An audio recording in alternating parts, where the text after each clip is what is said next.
गरीब ससुराल में आया नया फ्रिज। चिलचिलाती धूप में दोपहर के 3 बजे पप्पू अपने दोस्तों के साथ बाहर खेल रहा था। तभी एक आइसक्रीम वाला घंटी बजाते हुए आता है। सभी बच्चे आइसक्रीम वाले से आइसक्रीम खाने लगते हैं। तभी पप्पू घर जाकर जिद करता है। माँ माँ, बाहर आइसक्रीम वाले अंकल आए हैं, मुझे आइसक्रीम खाना है, दे दो ना 5 रुपए। माफ करना पप्पू बेटा, तुम तो जानते हो घर के हालात कैसे चल रहे हैं। नहीं माँ, आप हमेशा बस ऐसे ही बोलती रहती हो, इतने से भी पैसे नहीं है। वहाँ सब बच्चे आइसक्रीम का मजा ले रहे हैं, मुझे भी आइसक्रीम खाने का मन करता है, लेकिन मुझे कोई दिलाता ही नहीं है। पप्पू बेटा ऐसे जिद नहीं करते, मैं तेरे लिए फिर कभी आइसक्रीम ले आऊंगा। अरे पप्पू बेटा, आज खाना खा ले। बहू, क्या बनाया है तूने? माँ जी, रात की सब्जी बच गई थी और सब्जी थी भी नहीं तो मैंने वैसे भी रोटी बना दी है। हम रात की सब्जी से ही रोटी खा लेंगे। ठीक है, ले आ। भाभी, मैं भी आपकी मदद करवा देती हूँ। मोहिनी जमीन पर चटाई बिछा देती है और ऐश्वर्या सबको थाली में खाना परोसती है। तो ससुर सुरेश रोटी सब्जी खाकर कहता है, ओहो, सब्जी तो बिल्कुल बकवास लग रही है, कोई भी मत खाओ, ये खराब हो चुकी है, वैसे भी रात की बनी हुई है। सुरेश की बात सुन घर के सभी लोग अपनी थाली का पहला निवाला खाते ही उगल देते हैं। अरे माँ जी, पापा जी बिल्कुल ठीक कह रहे हैं, शायद गर्मी की वजह से ये सब्जी खराब हो गई है। भाभी, ये 2-4 दिनों में तीसरी बार हुआ है जो सब्जी खराब हो गई। वैसे भी हमारे घर में खाने के लिए कुछ भी नहीं है, ऊपर से बार बार सब्जी तो कभी चावल कभी दूध खराब हो जाता है। काश इसका कोई उपाय होता। भला इस चीज का क्या उपाय हो सकता है? गर्मी इतनी पड़ रही है। पापा, फ्रिज ले लो ना, उसमें बर्फ जमती है, मैं उसमें से ही आइसक्रीम बनाकर खा लिया करूंगा। मेरे सब दोस्त के घर पर फ्रिज है, अगर हमारे घर पर फ्रिज होता तो हमारी सब्जी भी खराब नहीं होती और हम ठंडी ठंडी कोल्ड ड्रिंक भी पीते। फ्रिज कहाँ से आएगा पप्पू बेटा, वो तो बहुत महंगा होता है और हमारी इतनी हैसियत है नहीं।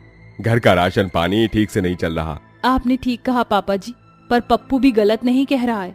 अब हमारे घर में फ्रिज आ जाना चाहिए। अभी तो मुश्किल है, लेकिन मैं मेहनत करूंगा ताकि पैसा जमा करके फ्रिज ले आऊं। फिलहाल रोटी किससे खाएं अब?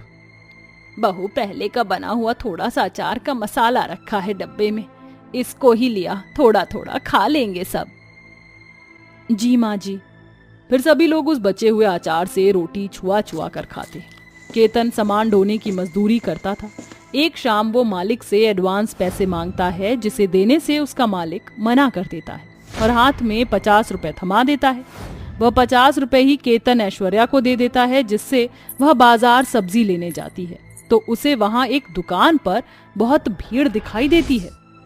इतना चिल्ला क्यों रहे हैं ये लोग? अरे भाई साहब, आप बताओ ना, इतनी भीड़ किस बात की है?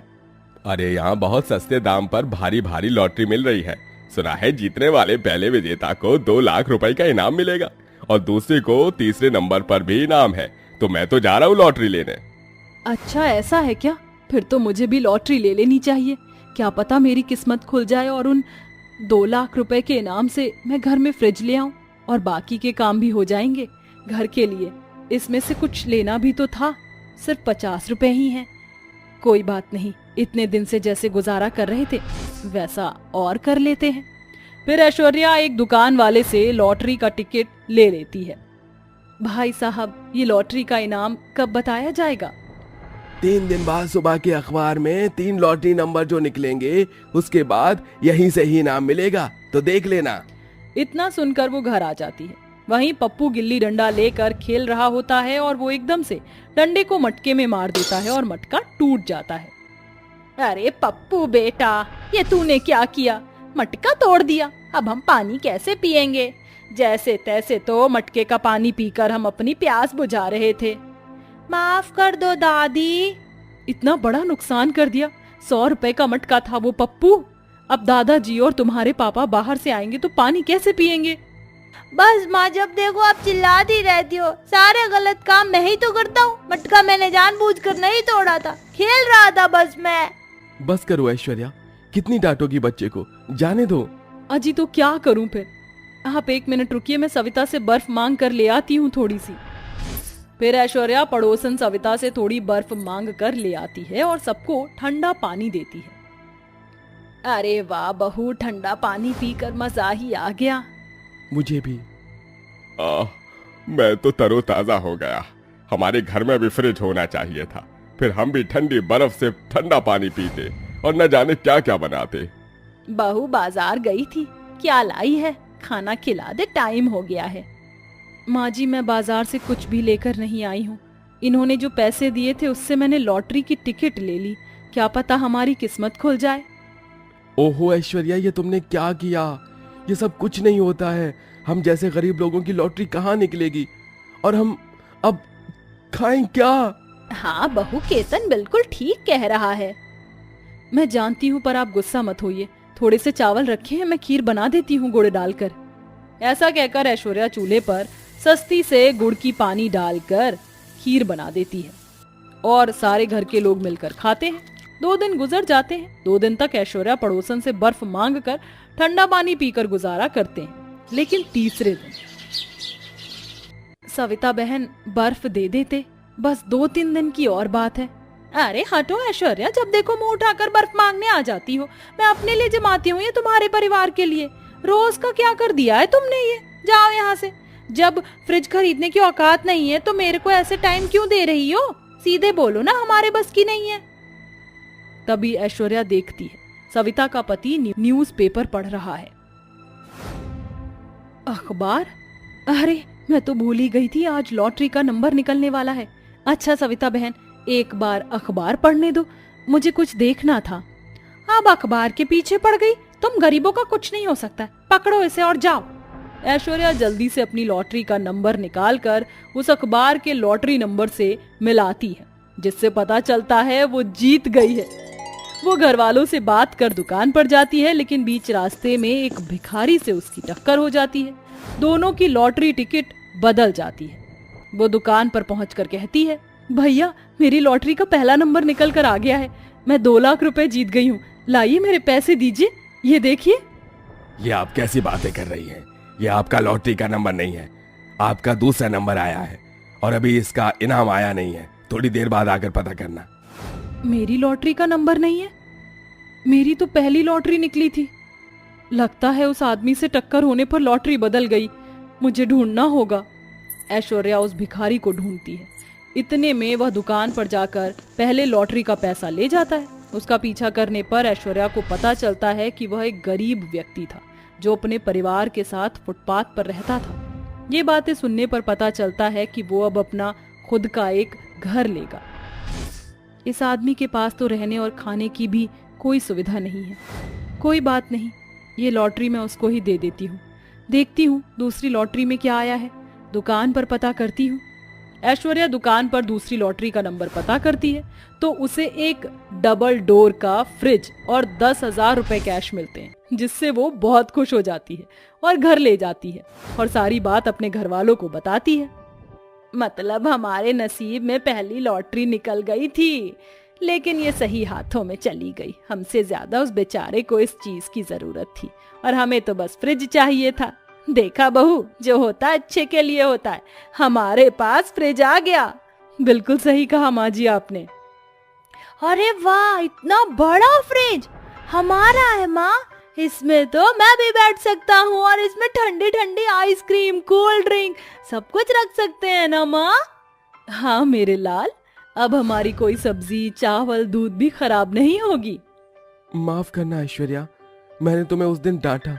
अगर तुम लॉटरी नहीं लाती तो हमें ये फ्रिज नहीं मिल पाता। देखा, मेरी बहू की वजह से इस घर में फ्रिज आ गया। इस तरह गरीब ससुराल में एक फ्रिज आ जाता है, जिससे वह लोग बहुत खुश हो जाते हैं और फ्रिज की ठंडी ठंडी चीज खाते हैं और बचे हुए पैसों से घर का राशन लाते हैं। कुछ वक्त बाद केतन की अच्छी जगह नौकरी लग जाती है और ऐश्वर्या अपने फ्रिज से बर्फ के टुकड़े जमा कर बेचती है, जिससे उनके घर की सारी स्थिति बिल्कुल ठीक हो जाती है। गरीब ससुराल में आया गैस चूल्हा। काकी, पूजा कहाँ है? वो तो अंदर खाना बना रही है, जा वहीं जाकर मिल ले। ठीक है काकी। अरे आशा, तुम यहाँ? पूजा, ये तुम क्या कर रही हो? तुम चूल्हे पर खाना क्यों बना रही हो? तो किस पर खाना बनाऊं आशा? तुम तो जानती हो ना, हमारे घर पर गैस नहीं है, इसलिए हम इस चूल्हे पर ही खाना बनाते हैं। देखो कैसे चारों तरफ धुआं धुआं हो गया है और तुम्हें खांसी भी हो रही है। मैं तो कभी भी चूल्हे पर खाना नहीं बना सकती। अच्छा हुआ मेरे बापू ने घर पर गैस ला रखी है, वरना मैं तो चूल्हे पर खाना बना बना कर ही मर जाती। लेकिन आशा, तुम्हें चूल्हे पर भी खाना बनाने की आदत होनी चाहिए, वरना अगर तुम्हारे ससुराल में गैस नहीं हुई तो तुम खाना कैसे बनाओगी? मैं तो शादी ही ऐसे घर में करूंगी जिस घर में गैस होगी। आशा गांव की रहने वाली थी। गांव में हर किसी के घर पर खाना बनाने के लिए चूल्हा ही था, लेकिन आशा के पिताजी ने आशा को गैस दे रखी थी, जिसके चलते आशा को सिर्फ गैस पर खाना बनाने की आदत थी और आशा यही चाहती थी कि उसके ससुराल में भी गैस हो।